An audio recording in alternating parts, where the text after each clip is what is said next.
The బిఎఫ్జి. ఎప్పుడైనా మీకు రాత్రిపూట కిటికీలోంచి ఎవరైనా పెద్ద రాక్షసుడు వచ్చి మిమ్మల్ని ఎత్తుకెళ్లే డ్రీమ్ వచ్చిందా? ఒకవేళ ఆ రాక్షసుడు చాలా మంచివాడైతే మీతో ఫ్రెండ్షిప్ చేస్తే ఇలాంటి ఒక మంచి కాన్సెప్ట్తో వచ్చిన ఒక మ్యూజికల్ విజువల్ వండర్ ఇది. ఇదొక fantasy adventure drama. Hollywood legendary director Steven Spielberg దీనికి director. Jurassic Park, Jaws, Indiana Jones, Schindler's list, ready player 1, ఈటీ.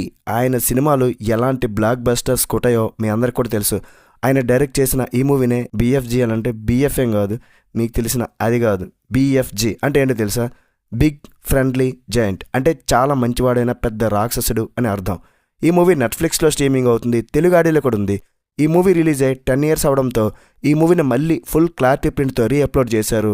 ఫ్యామిలీతో హ్యాపీగా చూడొచ్చు. Kids and family friendly movie ఇది. ముందైతే ఛానల్ సబ్స్క్రైబ్ చేసుకోండి. తెలుగు డబ్బింగ్ మూవీ రివ్యూస్ మీకోసం తీసుకొస్తూనే ఉంటా. కొంచెం సపోర్ట్ ఇస్తే మాకు చాలా హ్యాపీగా ఉంటుంది. ఈ సినిమాని ఎప్పుడో చూశాను, ఒక 2 times అయితే చూశాను. టీవీలో కూడా చూసా. అప్పుడైతే మూవీ నాకు నచ్చింది, ఇప్పుడు కూడా నచ్చుద్ది. చాలా మంచి మూవీ ఇది. కాకపోతే ఈ మూవీతో ఒకటే ప్రాబ్లం, కొంచెం పేసింగ్ ఇష్యూస్ ఉంటాయి. స్లోగా అక్కడక్కడ చాలా డల్ అయిన ఫీలింగ్ వస్తుంది. హాలీవుడ్లో ఈ మూవీకి మిక్స్డ్ రెస్పాన్స్ వచ్చింది. 140 million బడ్జెట్తో తీస్తే 190 million మాత్రమే కలెక్ట్ చేసింది. అంటే ఈ డైరెక్టర్ స్టీవెన్ స్పీల్బర్గ్ ఆయన రేంజ్కి తగ్గ హిట్ అయితే పడలేదు, అంత హిట్ అయితే అవ్వలేదు. జస్ట్ ఓకే అనిపించింది అనమాట. యాక్షన్ సీక్వెన్సెస్, ఫైట్స్ ఎక్స్పెక్ట్ చేస్తే బోర్ కొడుతుంది. ఎందుకంటే స్లో పేస్డ్గా సాగుద్ది స్టోరీ. ఇది పూర్తిగా పిల్లల కోసం, ఫ్యామిలీ కోసం తీసిన ఒక ఫెయిరీ టేల్ అనమాట. సోఫీ అనే ఒక చిన్న అనాథ పాపను రాత్రిపూట ఒక పెద్ద రాక్షసుడు కిడ్నాప్ చేసి వాళ్ళ రాక్షస లోకానికి తీసుకెళ్తాడు. తర్వాత ఏమవుతుందనేది మూవీలో చూస్తారు. స్టీవెన్ స్పీల్బర్గ్ మ్యాజిక్ ప్రతి ఫ్రేమ్లో కనిపిస్తుంది భయ్య. ముఖ్యంగా బిఎఫ్జి సీన్స్, అదే డ్రీమ్ క్యాచింగ్ సీన్స్ అయితే మనల్ని వేరే లోకానికి తీసుకెళ్తాయి. స్క్రీన్ మీద ఒక విజువల్ పోయిటరీలా ఉంటుంది. సోఫీగా చేసిన చిన్నారి రూబీ బార్న్హిల్, అలాగే రాక్షసుడిగా యాక్ట్ చేసిన అంటే మోషన్ క్యాప్చర్ ద్వారా మార్క్ రైలాన్స్ ఇద్దరు కూడా ప్రాణం పెట్టారు భయ్య మూవీకి.